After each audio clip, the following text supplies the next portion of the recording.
Commander Cockins and Captain Foley here, as we are every single week for another Trekyards mission briefing, your Wednesday weekly goodness. The relaxed discussion show will take a look at a ship, one of those many ships, or stations, or shuttles of the Trek universe, discuss, theorise, and kind of improv back and forth about what we think of the design, and ask you guys for information you know to help us make the full episode at a later date. And this week we are looking at a rather unique Star Trek shuttle, the Chaffee Shuttlecraft, or as all of you know her, the USS Defiant shuttle pod craft auxiliary vehicle. Yeah, she was certainly a pleasant surprise when we saw that lower shuttle bay door open, revealing the shuttle.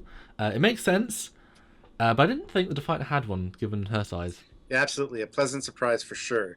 And it's not only is it there's a shuttle in the Defiant, but a brand new design, so that's awesome. So let's get into this first picture. And these are some great pictures supplied by, on Doug Drexler's Facebook, because he designed the ship, so he did some great little 3D renders. So we have some beautiful shots to look at. And this is a great shot. But do you remember seeing it? Do you remember any first impressions? I don't, actually. I don't remember seeing it in the show. I don't know if I was just paying attention or if I was asleep. I've seen many pictures of it, but... Yeah, I've heard that a lot from people, just like, what is this? Yeah, I'm pretty sure its only appearance, it might have had two, but I think its only appearance is when they orbit that time dilation planet with the Federation officer on the ground, and Bashir's talking to her via radio, and she's actually in the past, and they have to take a shuttle down that can survive the temporal things, and that's the shuttle. That's, I think, its only appearance. It might have had two, but that's the one I remember. And yeah, it just sort of appeared out of nowhere. I was like, oh, shuttlecraft, okay. And we never see it again in any other show or any other ship. So it's very much the sort of the unique Defiant shuttle, which is cool. I mean, it makes sense. You have a specialist craft, you give it a specialist shuttle, I suppose. But yeah, so this first picture, great looking picture, a lot of detail, which is great for a ship that wasn't seen very long. And obviously this was late in DS9, so we've got CG model rather physical model. But yeah, what do you think? I like it. It's almost like a shrunk down Defiant. It's got a lot of Defiant design cues. It was obviously designed at the same time as the Defiant was being worked out. Mm-hmm. I rather like the design. It kind of reminds me of the Star Trek V shuttle, the new Galileo version. The long version. Yeah, just without the warp nacelles on the bottom, obviously. Yeah. I think this makes a great looking shuttle, but I think it would be even a better fighter craft, especially based on its size. It's kind of like a little mini fighter variant jet kind of thing. Yeah, that's actually really interesting. Add some more weapons to it, maybe a mounted weapon pod on the bottom, and I think this could be a real formidable ship. Yeah, I think this is meant to be a two-person craft, so if you shrunk the canopy to one person, and then added maybe two small wing stars like Delta Flyer to the bottom, so you got the warp, and then underneath of that you got phaser turrets or torpedo, or a single torpedo tube each. Yeah, this would be a very interesting, aggressive, yet sleek Federation shuttle, Federation fighter, because it's difficult to try and get that design right. But I think, yeah, you can see its Defiant influences heavily. I mean, you've got the basic sleekness of the shuttle, but then you've got the Defiant engines, and straight away what I see is it's got a phaser strip on the side of the engine, which is kind of funny. And one on the front, underneath the registry, I think. Oh yeah. I don't know if that's a mini phaser strip or not, but it sure looks like it. Looks like it. That's kind of cool. They tend to ignore weapons sometimes, but a lot of detail, and one fun thing obviously is the impulse engine has the impulse crystal. It looks like a Star Trek. Well, it looks like version. It looks like a refit impulse deck. The whole thing, even that little spine thing going back from the impulse crystal, it looks like they just took it off of a refit Enterprise and slapped it on. Hey, impulse engines if they work. Yeah. But it's really interesting. I do like it, and I think it does fit. It's odd, and I always thought of the two Defiant shuttles as shuttle pods, more like an XO1. It's not meant to be this long range vessel, even short range vessel. It's meant to be, ship to planet or ship to neighboring system, something maybe warp 1, warp 2, something that's a couple of people craft, kind of like the first one we see in TNG, which I also consider a shuttle pod. Not a shuttle craft. Slight differentiation, but slightly different purpose. Mm-hmm. Yeah. So next picture is a shot from underneath. You get to see the deflector dish, which is very cool. Never knew it was there. Looks good. I approve. Yeah. Are those black things on the bottom phaser strips, or they're landing pads? I know it has a landing leg that comes down from the back, kind of Galaxy Quest style. Like the original Galileo, yeah. No. I wouldn't have thought they're phaser strips. That seems a little bit too much to me. I mean, the detailing does look about the same, but I would say they're just like pads for it to land, anti-grav pads or whatnot. I like that the RCS thrusters are very clearly in the design. That's a nice touch. And you've got the purple grills underneath the warp engines as the refit had, which is also kind of cool. So that's where it's injecting that matter. This looks like a nice combination between the movie era and Defiant. the new Deep Space Nine era. Yeah, it's kind of like they skipped a whole bunch of steps and just took two. Well, it's like they took the basic propulsion drives of the Defiant and then used detailing from the refit, but that's like the because it's so old, it can be so compressed, if that makes sense, because some technology, hundreds of years old, you can have teensy versions. Maybe that's why. Possibly. I don't know. But this is a cool shot. It's nice that Doug has these pictures because it really helps us in our job. Yeah, this is going to be a fun episode to do a full episode on, because I would love to learn about the design and development of this. Yeah. And why it looks like this, because it's not really such a departure from the shuttles of the time. Yeah. But yeah, it's a real callback. So it's a clever redesign. If that makes sense.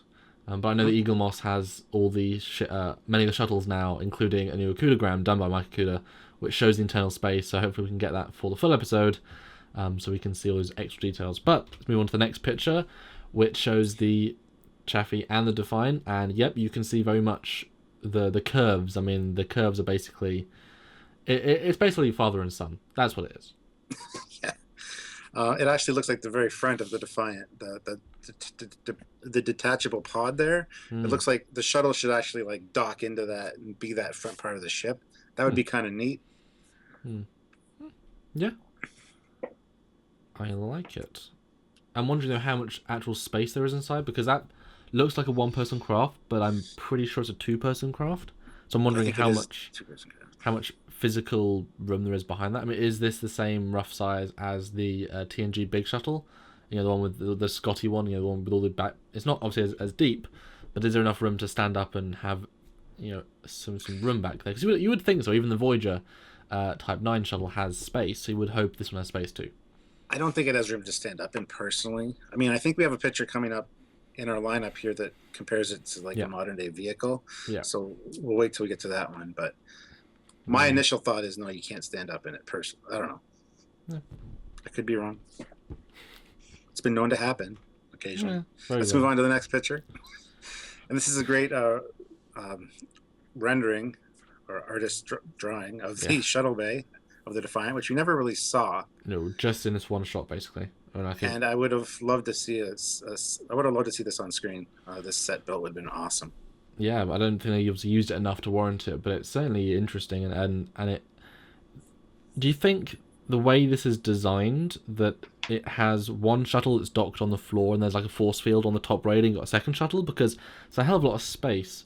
Or is that front door, the USS Defiant, the one? Do you think they sort of zoom into that and then that's where the shuttle storage is? Because I mean, how many shuttles can this ship really have? And if it's got this 2-deck thing, why isn't there 2 shuttles in that space?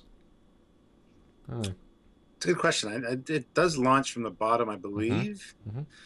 So that door is probably exactly what you just said. It's probably storage. So it would come in, probably dock in there, and then they could dock another shuttle in if they needed to. But why do you have you don't really need 2 full decks, I would have thought. That seems kind of like... I mean, the ship is not a big ship. It seems not wasted space, but... I don't know, maybe this is the room when you have claustrophobia, you walk into, it's like, the big open room of the ship. Possibly. Who knows? Well, I do quite like the huge MSD there behind, in front of the ship. That's nice. Always like the MSDs. It's cool. It's a good design for a shuttle bay. I like it. Yeah, it's even got the callbacks to the TOS kind of railings, the red railings, which is nice. I don't know if they actually would have done that if they built the set. But yeah. And the next one is a shot of actually leaving the shuttle bay, which is interesting because you can see there's clearly a deck, roughly, of space between that and that. So the shuttle bay is actually kind of more in the middle of the ship than it looks. I mean, you need to have the armor there and also functionality of just the system. So There's a bit of space there, but yeah, that's where it launches from. If you ever thought there was a Shuttle Bay there, you're right. I never would have guessed that, to be perfectly honest. But it is clever. I mean, I know they said to Doug, where's a Shuttle Bay launcher or Shuttle Bay? And they're like, And that is pretty clever. Gonna be honest. Mm-hmm. And in that shot, you can see that upper railing. Yeah. Which is nice. So I don't know. And moving on to the next picture, we got our cutaway MSD. I believe that's the coup de grace from Eagle Moss, although those the full version be slightly higher res. Yeah. So it looks like it's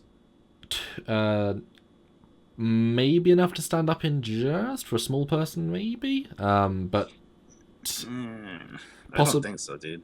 Well, okay, fine. You hunched a bit. Small people. So you've got 2 layers of chairs. Now, does that imply it's a single chair and then one behind them as a co-pilot, or 2 and then 2? That'd be 4-person chair for a 4-person shuttle. It could be 4. It could be 1 as a pilot and then 2 behind him, in like a triangle configuration. Yeah. One thing I'm noticing though, there is a landing leg, which is what I talked about earlier. Mm-hmm. Kind of folded up at the back there. I don't think we have a picture of it actually extended. I think there's some. I don't ever think we see the ship land, so. I know there was I'd seen a drawing of it not that long ago where it had that down. But that's pretty cool. It's interesting because it would be quite.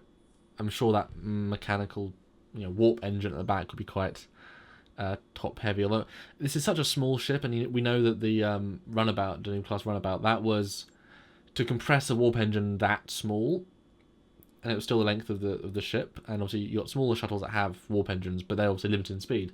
Be interested to know what actually the speed is of the ship, because this feels like you've compressed that drive even further. So, I mean, if you had to guess, what do you think the speed or even range of this ship would be? Range, I couldn't tell you, but I'm sure the speed is probably 5-ish, I would think. You think? I think it's probably on par with the Delta Flyer, yeah. Really? I would have said warp 2.5. I don't know about that. I think that with those engines, compared to what we see in like TNG shuttles, I think that this might be a little more powerful. I know they're smaller, but just the way they're designed, it's hard to say. I don't know. I think, maybe 4.8, 5 is pushing it. Maybe. Again, that depends. Maybe it's the maximum. It depends on functionality, because if this is designed to be a full shuttlecraft, then it would still need the medium range. But if it's designed to be the auxiliary craft of the Defiant, then that, I don't know, maybe. Because I do feel like they've decidedly shrunk everything down to get form and then fit functionality into the form. All that being said, would you want to be in this for like 14 hours doing a mission? Like, it's so small. Yeah, but you also wouldn't want to be in the TNG small one either, and they were sometimes. So I mean, it does happen sometimes. Yeah, I guess. And actually, sorry, go ahead. Well, those shuttles didn't even have an aft section, so that you just had to sit down for hours and hours and hours. Yeah, no toilet. No. If you notice here too, those things on the bottom are landing pads. It says Right. 4 landing pad, and there's another. Cool. Well, it says gear, so I think they extend a little bit. Oh yeah, you can see. Yeah, that makes sense. Yeah, they are hinged. Yeah. Yeah, I wish this was more readable. That would help, but it's okay. Anyway, so the next picture is the one we talked about earlier, of it compared with a car. And again, this is from Doug's Facebook page, so you get a sense of how big it is. And it's yeah, that kind of does feel like that puts into perspective how really these shuttlecraft are like. You take your car out for a spin. And see there, it's clear that you can't stand up. Yeah. Because you can't stand up in your car. No. I think you, like I said, a smaller person, like a 5-foot person, could at the back, because because obviously you still got all the tire. Because if you consider tire to top of the car, I mean, on me a car's like there, so a small person, and then you could like hunch. I mean, it's almost there. Not comfortable though. Yeah. There's probably a camp bed back there, so you've got enough space to lie out. Yeah. This is such a cool graphic. I love seeing it compared to like something we can definitely relate to. Because I would have thought, just by looking at the shuttle, it would have been a little bit bigger than this. Absolutely. But then compared with the Defiant size, this actually makes a lot of sense. So. Yeah, like I said, shuttle pod. Yeah. Feels like that sort of size. I don't think you can stand up. It's like a super advanced work bee size wise. Oh, that's interesting. That's an interesting comparison. Yeah. Because it's pretty darn work-bee shape just with engines. Maybe that was part of the inspiration. Maybe. Because It would be cool if they had attachment points for like 'cause- arms and stuff.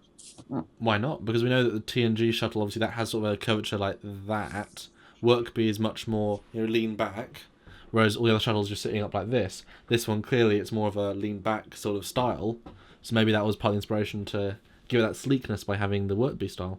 I like it. So let's go to the next picture. This is a great full orthos. And I kept wondering how they get out of the ship. There is actually Me too. a back pod thing. Yeah. But it's interesting. 'Cause it means that that confused me actually, because I thought you might have to beam out or something, or there might be a side panel, because in earlier pictures you saw that the engines were big. I assumed they would go into the hull, but I suppose they might just be in their pods. Yeah, I think so. And I guess just the top part with impulse, that's the only linkage point. It's a pretty compact impulse unit there. But yeah, look at it from the top. I mean, that's the refit to a T. Look at it from the back. I mean, that is, that's... Yeah. Hey, if a design works, I suppose. Although I like it says Defiant Shuttlecraft 1. That means it's very much... I guess they do say on the TNG one, Enterprise D1, but I don't know. Defiant Shuttlecraft 1 feels very much like this is designed for the Defiant. This is that class of ships, purpose-built shuttle, which I like. Mm-hmm. Mm-hmm. It's cool. It's a fantastic design, and I think. Oh, you upgraded there.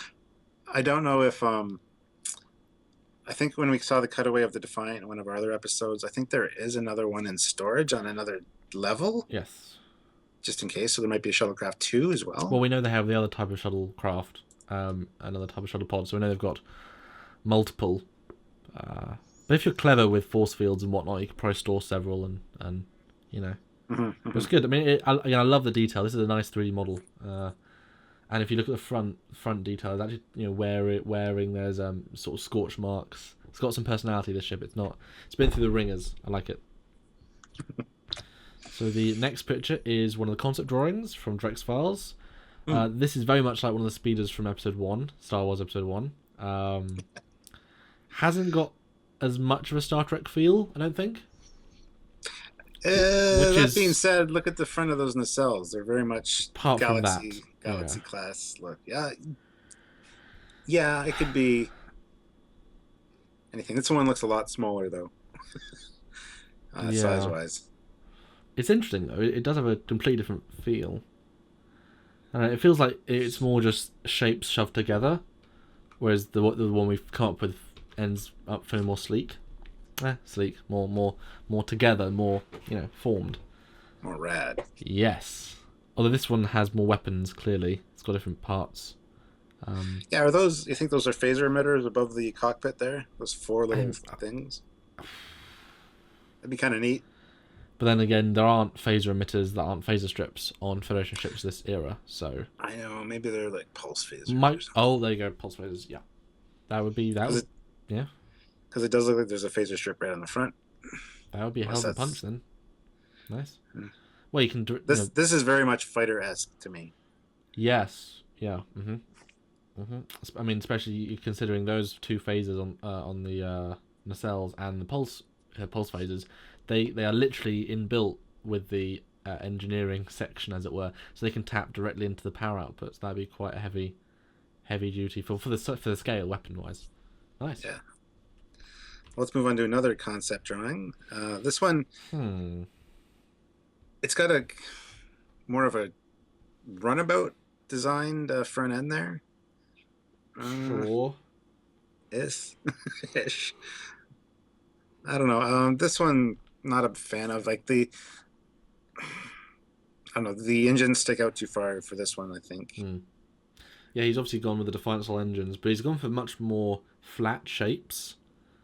Like the sleekness isn't organically sleek. It's been cut off in several ways for the front of the ship, so it doesn't feel as natural.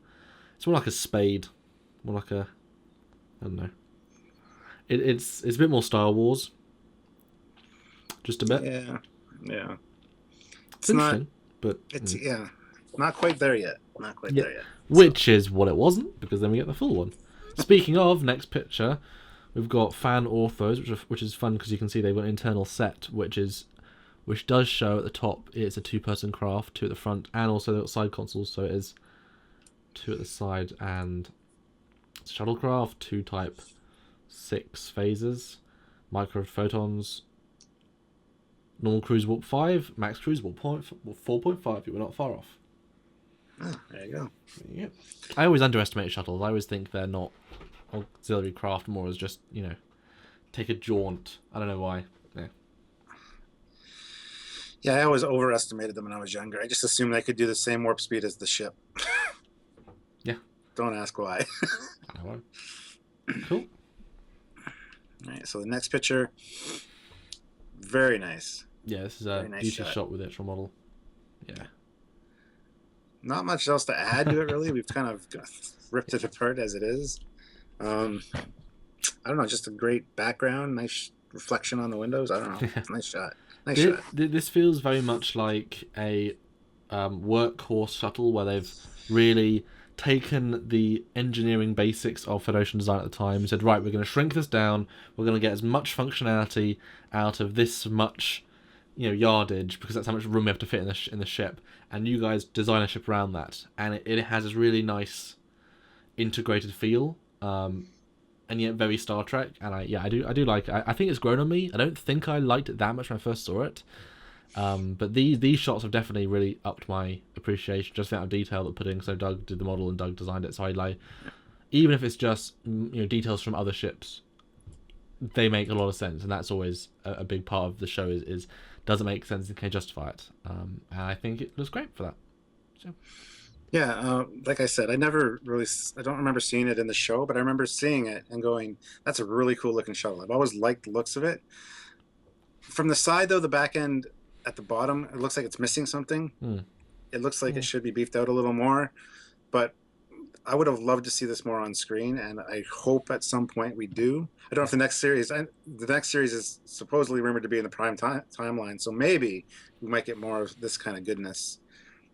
Well, you did get to see a small cameo of it in Star Trek Renegades in a single shot. Is the shuttle behind the Admiral, which was always nice. I called it out straight away because I recognise things like that. But yeah, an interesting shuttle, and it would have been fun to see just a single shot of, say, a Nemesis or Insurrection, where you see the shuttle bay and all the range of ships. Because why wouldn't you have every style of shuttle at the time on the flagship? I mean, they all have a different purpose, and you've got space. That would have been cool to see.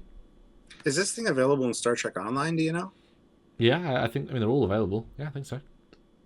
Cool.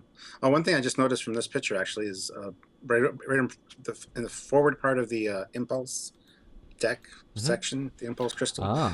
There's like 2 emitters there, like on the prototype version that had 4. This one has 2. So I don't know. I don't think those are weapons, but I think they're just pipes of some sort, like cooling vents or something. I don't get the sense they're weapons this time. I don't know why. It's because they're just like silver. You would think emitters would have some other little detailing and such, but yeah, I just didn't notice it on any of the other. Maybe ones, it was just artistically right to have it there. Exactly. Beautiful. All right, well, that is it for another Trekyards Mission Briefing, your weekly discussion show looking at a ship of the Trek universe. And that's right, we do sometimes do shuttles. But if you guys want to support this show and help us make the show to come at you every week, we do need your help, because it takes time, energy, effort, and a bit of creative genius that we... Brains. Takes brains. So if you can, and please do, go to our Patreon, which are monthly donation service, and donate what you can. Even $10 will help a lot. But if you can stretch that wallet and give us 20, 30, 40, or 50, and boy, will it make a difference, because we want to keep the show going for as long as we can, but we need your help. And if you can do a one-time donation, go over to our PayPal, which you find at our Trekyards at Hotmail website. No, trekyards.com website. I always get that mistaken. Press the donate button and help out the show that way. And if you do, then you can just enjoy all of our weekly content and be like, wow, I supported all this great stuff, which, thank you very much. Anyway, until next time, next week, another great ship or station or shuttle. This is Commander Coggins. And Captain Foley. We'll see you next time. Bye, guys.